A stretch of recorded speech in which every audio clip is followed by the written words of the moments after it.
Bem, meus queridos, de volta para o segundo bloco agora, continuando nossa revisão. Então, no finalzinho da primeira parte, nós paramos justamente em relação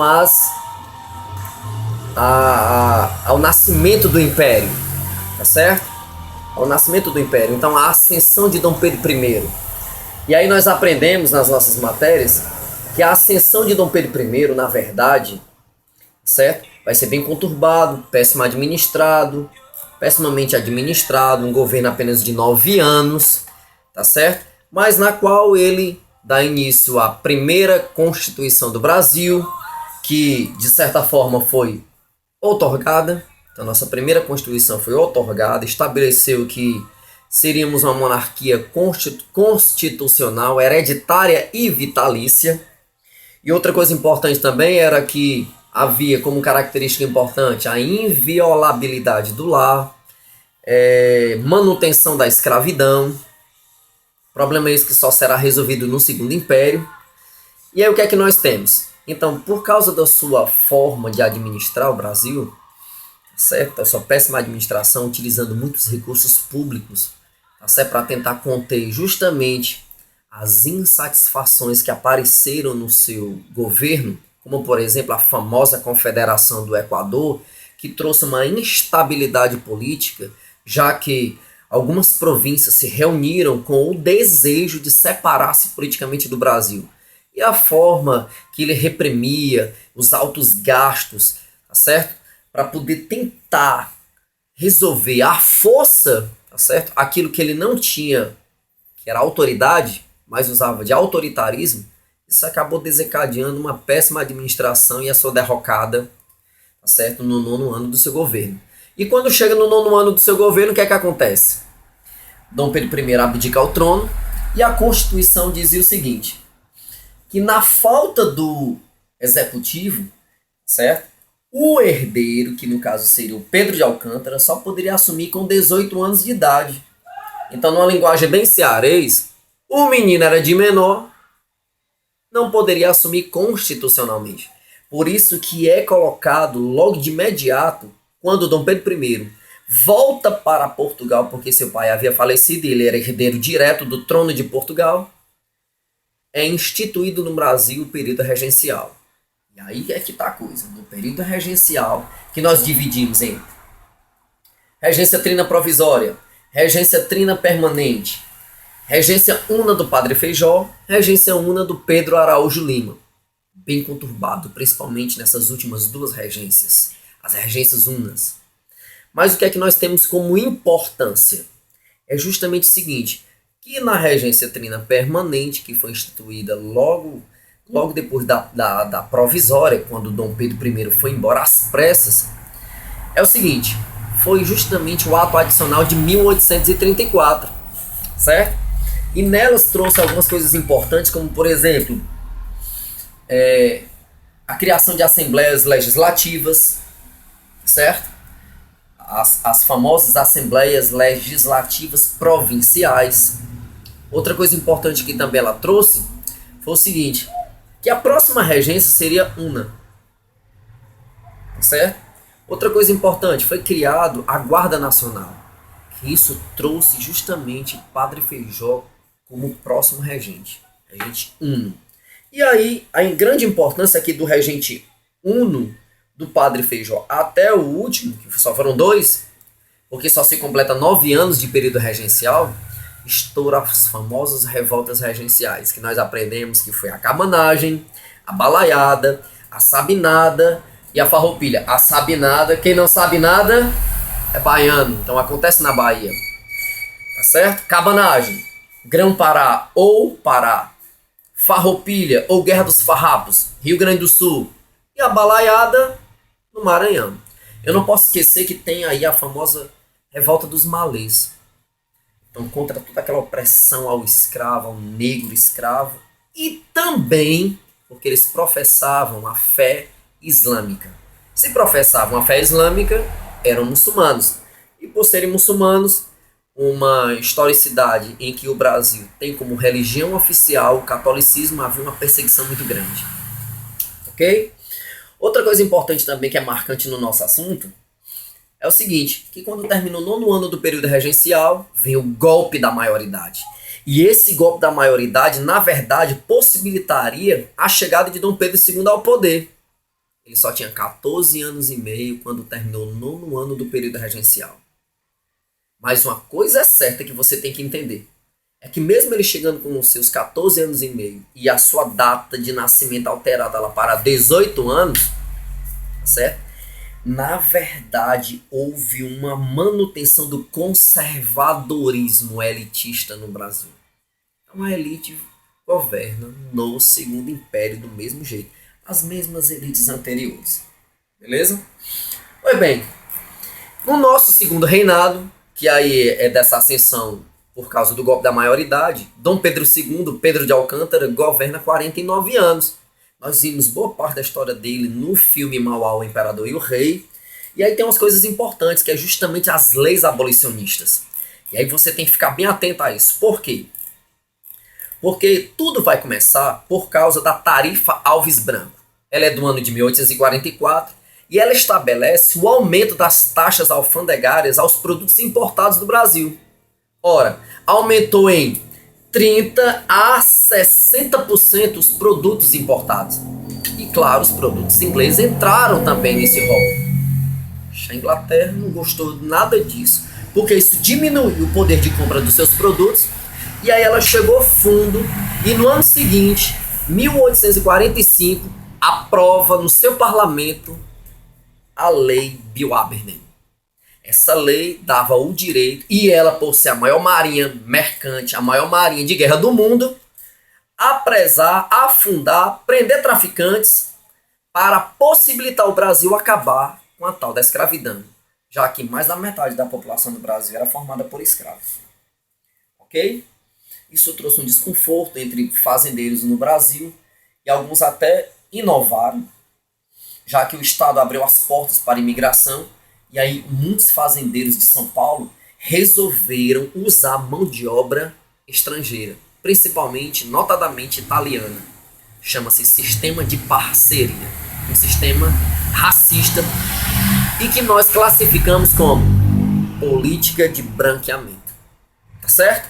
Mas aí nesse decorrer dessa coisa toda, 5 anos depois da aprovação dessa lei, que foi em 1845, então, quando chega o ano de 1850, é bem lembrado no filme do Mauá, tá certo?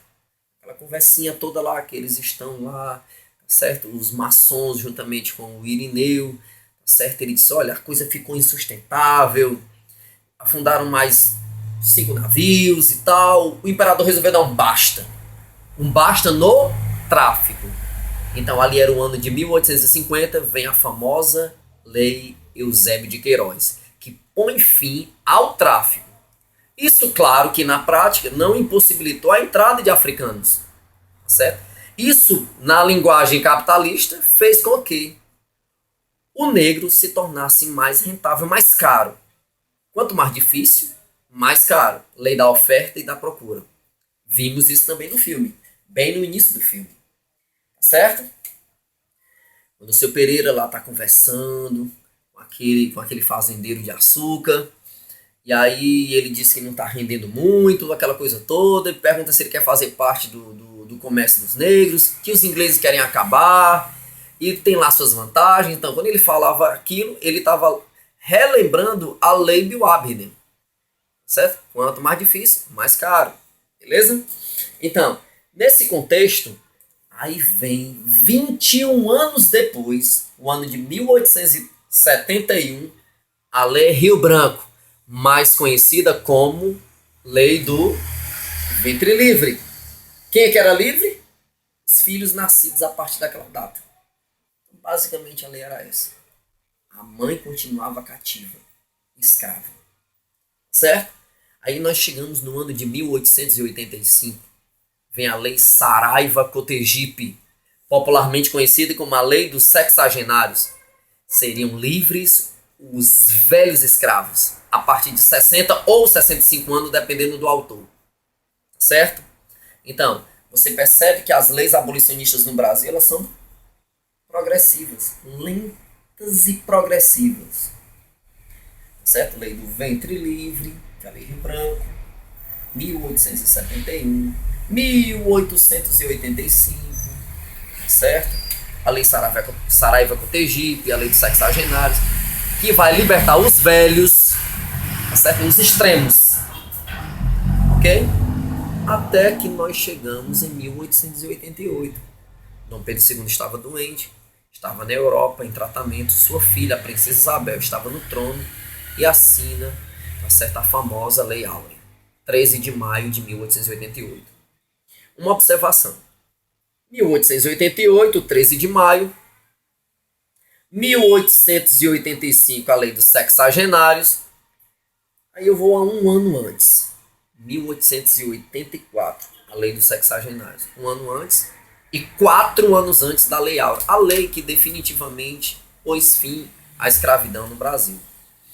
Pois bem, essa lei que vai pôr fim à escravidão no Brasil, certo? Aliás, essa lei de 1884, ela evoca o feriado próximo do dia 25 de março, 25 de março de 1884, que é feriado no estado do Ceará.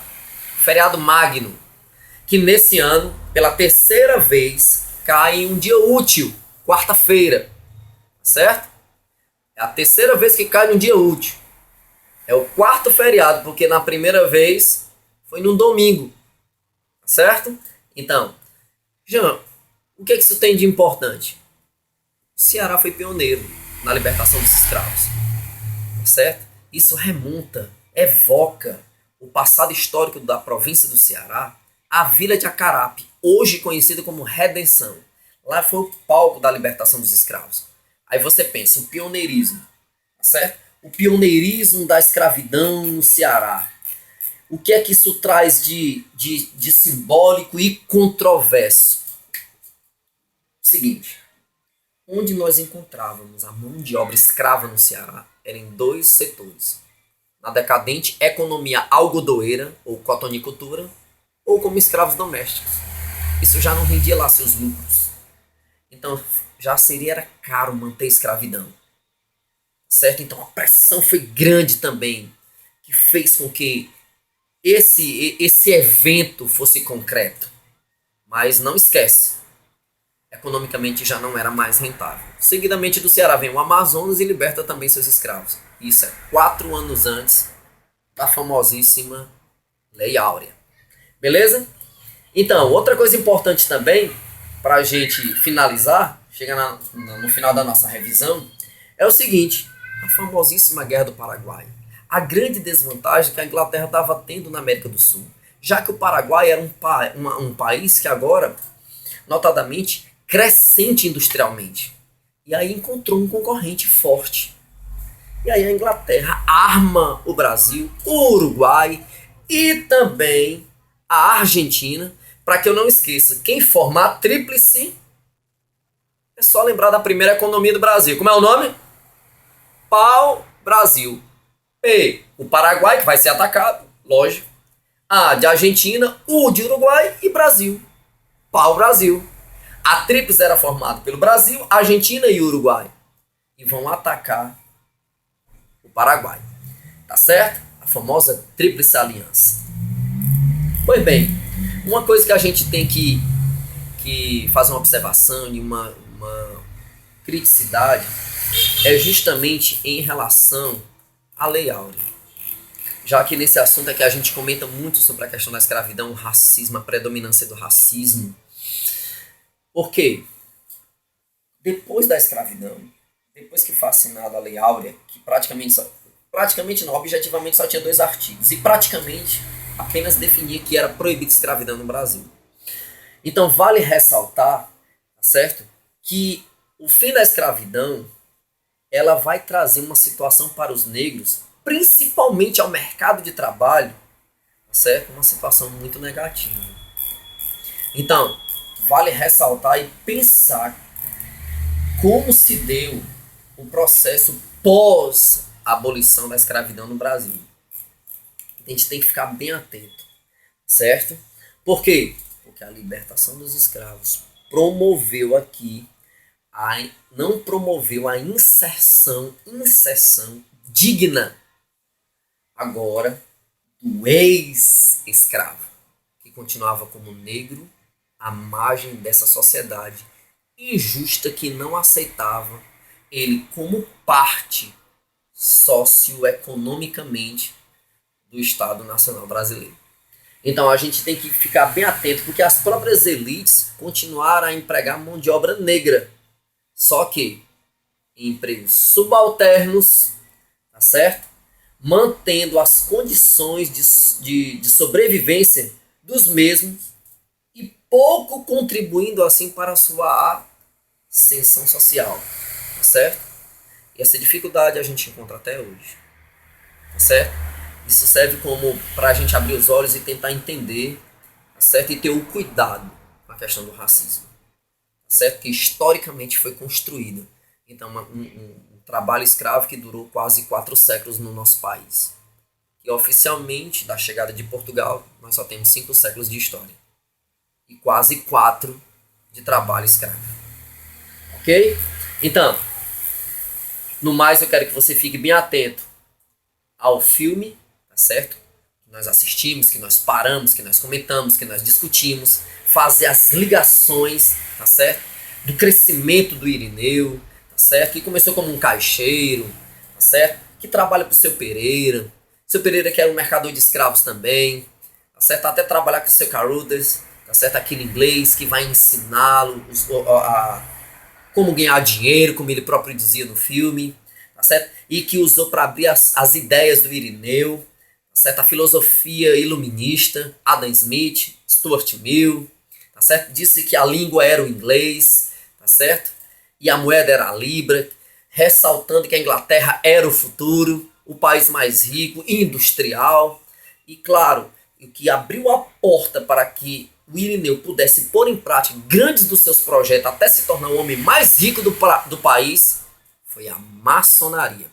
Que por muito tempo, na história do Irineu, tá certo, os gabinetes apoiaram seus projetos. Então vale ressaltar as várias empresas que o Irineu fundou e principalmente as que foram ressaltadas no filme. Eu quero que você fique atento. E as leis que foram faladas indiretamente no filme, que nós paramos e comentamos e também eu cheguei a dizer o nome das leis. Tranquilo? No mais, escuta a revisão, assiste a revisão, tá certo? Com clareza, dá uma olhada no caderno, assiste por inteiro mais uma vez o filme, na tranquilidade, na calma, na paciência, tá certo? E vai ser sucesso. Quero agradecer a sua atenção e no mais, galera, chupa essa manga. Adoro.com. Boa sorte, galera.